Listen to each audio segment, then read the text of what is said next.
Congress party के लिए लगातार मुश्किलें बढ़ती जा रही है। कांग्रेस पार्टी का एक और बहुत बड़ा झूठ अब बेनकाब हो चुका है, जिसको किया है दिल्ली हाई कोर्ट ने। जी हां, स्मृति ईरानी मानहानि मामले में दिल्ली हाई कोर्ट का जो वर्डिक्ट है वो सामने आया है, स्टेटमेंट सामने आई है। स्मृति ईरानी मानहानि केस में दिल्ली हाई कोर्ट की तरफ से बोला गया है कि ना तो रेस्टोरेंट और ना ही जिस जमीन पर जो रेस्टोरेंट मौजूद है उस पर वादी यानी कि स्मृति ईरानी और उनकी बेटी का कोई लेना देना। ये बहुत बड़ी खबर इस समय की, स्मृति ईरानी की बहुत बड़ी जीत और कांग्रेस पार्टी के लिए बहुत बड़ी हार इसको अब माना जा रहा है। और आगे बोलते हुए हाईकोर्ट के उस स्टेटमेंट में लिखा गया है कि यहां तक कि गोवा सरकार की तरफ से जो कारण बताओ नोटिस जारी किया गया था उसमें भी स्मृति ईरानी और उनकी बेटी का नाम नहीं है। तो यहां पर ये एक बड़ा खुलासा हुआ है दिल्ली हाई कोर्ट के इस वर्डिक्ट में, जिसमें सामने आया है कि स्मृति ईरानी को जानबूझकर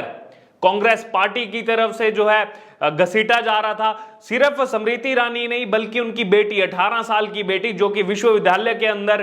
प्रथम वर्ष में अभी शिक्षा ग्रहण कर रही है, उसको जो है घसीटा गया था। और अब इस मामले में सच्चाई खुल करके देश के सामने आ गई है कि किस तरह कांग्रेस के नेता, चाहे फिर वो जयराम रमेश हो या फिर पवन खेड़ा और नेटा डिसूजा, इन्होंने किस तरह से अपनी दलगत राजनीति का यहां पर शो ऑफ करते हुए कि कितनी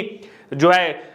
निंदनीय यहां पर यह घटना है कि बिना किसी सबूत के, बिना तथ्यों को जांचे, बिना किसी फैक्ट की जांच किए इतनी बड़ी प्रेस कॉन्फ्रेंस करके देश भर में जो है स्मृति ईरानी के खिलाफ प्रचार किया गया। उनकी बेटी को बोला गया कि उनकी बेटी एक बार का लाइसेंस चला रही है जो कि अवैध है। और अब ये सभी आरोप पूरी तरह से इनको बर्खास्त कर दिया गया है दिल्ली हाई कोर्ट की तरफ से कि इनमें 1% भी सच्चाई नहीं है। और कभी भी स्मृति ईरानी की बेटी ने उस जगह पर जो है बार के लिए, रेस्टोरेंट के लिए कभी भी लाइसेंस के लिए अप्लाई ही नहीं किया। तो ये एक बड़ा सच खुल करके अब देश के सामने आया कि किस तरह से कांग्रेस पार्टी की जो बौखलाहट है वो खुल करके सामने आ रही है कि जब केंद्र में सरकार को जो है नहीं टारगेट कर पा रही, जब विपक्ष में रहते हुए कोई मुद्दा नहीं बचा है कांग्रेस के पास, तो इस तरह की हरकतें करके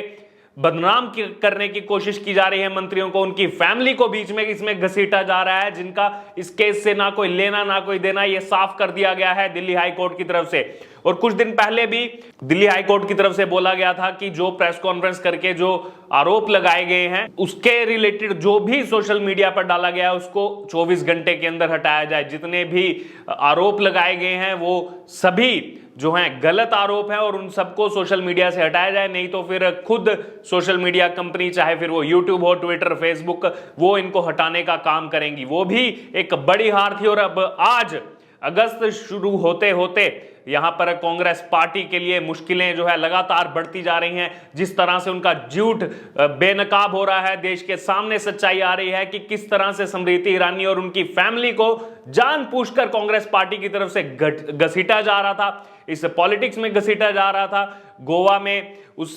बार को लेकर घसीटा जा रहा था जिसका उनसे ना कोई लेना ना कोई देना। और यहां पर जो है मुंह की खानी पड़ी है कांग्रेस पार्टी को, जैसा कि स्मृति ईरानी ने जब उन पर आरोप लगे थे अगले ही दिन प्रेस कॉन्फ्रेंस करके बोला था कि इन आरोपों को वापस ले लिया जाए, बिना किसी शर्त के वापस ले लिया जाए। लेकिन जब ऐसा नहीं हुआ तो उसके बाद 2 करोड़ रुपए की मानहानि का केस स्मृति ईरानी की तरफ से सिविल सूट के तहत दर्ज किया गया। और अब इसी मामले में ये स्टेटमेंट खुल करके सामने आया है जिसमें कांग्रेस पार्टी के लिए बहुत बड़ी हार इसको माना जा रहा है। और अगर बात की जाए पहले भी जो स्टेटमेंट आई थी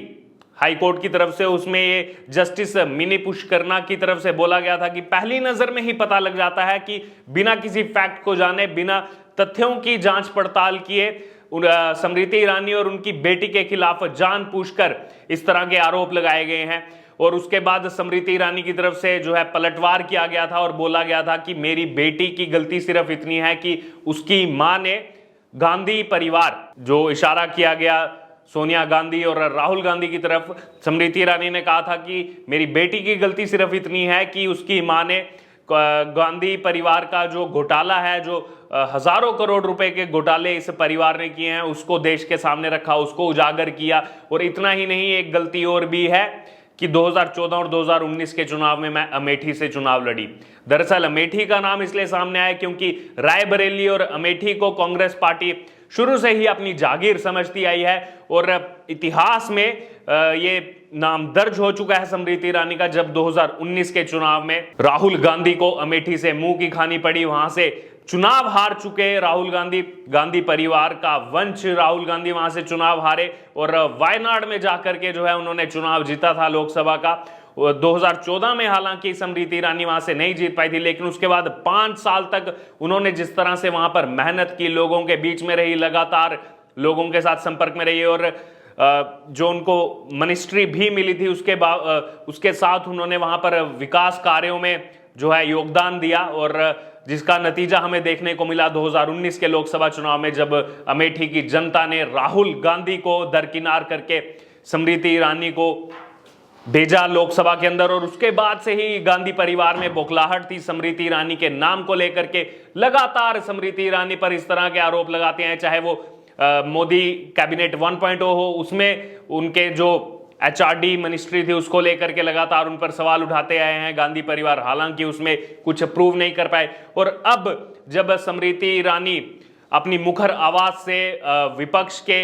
हमले का जवाब दे रही हैं, जिस तरह से राष्ट्रपति द्रौपदी मुर्मू जी के लिए जो शब्दों का इस्तेमाल किया गया सदन में कांग्रेस के नेता की तरफ से, उसको लेकर जितनी मुखरता से उनकी लड़ाई हुई सोनिया गांधी के साथ, तो कहीं ना कहीं ये देखने को मिलता है कि सोनिया गांधी हो चाहे राहुल गांधी हो, गांधी परिवार को हमेशा से ही अगर भारतीय जनता पार्टी के किसी लीडर से सबसे ज्यादा दिक्कत रही है तो वो स्मृति ईरानी खुद हैं। और यही एक कारण था कि जब उस मुद्दे को लेकर अभी संसद में मानसून सत्र चल रहा था और आमना सामना हुआ सोनिया गांधी और स्मृति ईरानी का, तो सोनिया गांधी कहती हैं स्मृति ईरानी से डोंट टॉक टू मी। तो यहां पर कांग्रेस की बौखलाहट साफ तौर पर देखने को मिलती है। लेकिन इस वक्त की बड़ी खबर यही है कि कांग्रेस पार्टी का जो इतना बड़ा झूठ बिना किसी तथ्यों के आधार पर, बिना किसी फैक्ट के ऐसे ही किसी को कटघरे में खड़ा कर देना, कहीं ना कहीं उस मंत्री के लिए और उसके परिवार के लिए, उनकी प्रतिष्ठा पर यह बहुत बड़ा दाग लगाने का प्रयास किया गया कांग्रेस पार्टी की तरफ से, जिसका अब खुलासा हो चुका है देश के सामने कि बिना किसी चीज को जाने, सिर्फ एक डॉक्यूमेंट के आधार पर जिसकी कोई वैल्यू जो है नजर नहीं आ रही और साफ तौर पर यह दिखाई दे रहा है कि इनका कोई कुछ उसमें लेना देना नहीं है स्मृति ईरानी और उनके परिवार का। जैसे ही जब ये आरोप लगाए गए, अगले ही दिन सफाई पेश की गई थी स्मृति ईरानी की तरफ से कि ये सब झूठ है और अगर बिना किसी शर्त के जो है उसी समय कांग्रेस के ये नेता, चाहे पवन खेड़ा हो, जयराम रमेश हो या फिर नेता डिसूजा हो, अगर उस समय ये आरोप वापस ले लेते तो कहीं ना कहीं अभी जो कोर्ट में इतनी खिल्ली उड़ रही है, पूरे देश के सामने जो मजाक बन रहा है कांग्रेस का, कहीं ना कहीं उससे थोड़ी बहुत मोहलत कांग्रेस पार्टी को मिल जाती। लेकिन ये लोग बाज नहीं आते अपनी इन हरकतों से और कुछ ना कुछ करके मीडिया की लाइमलाइट में बने रहना है, तो उसको लेकर के इस तरह की हरकतों का प्रयास किया जाता है। लेकिन अब जो सच्चाई है वो हाई कोर्ट की तरफ से बता दी गई है कि इस जमीन पर जो है जो रेस्टोरेंट मौजूद है, इस पर इससे स्मृति ईरानी का और उनकी बेटी का दूर दूर तक कोई लेना देना नहीं है। और वहीं अगर बात की जाए इस मामले में, अब स्मृति ईरानी की तरफ से जो 2 करोड़ रुपए का मानहानि का केस दायर किया गया है, उस पर भी कोर्ट की तरफ से बोला गया है कि इंटरनेट और सोशल मीडिया प्लेटफॉर्म पर अगर इन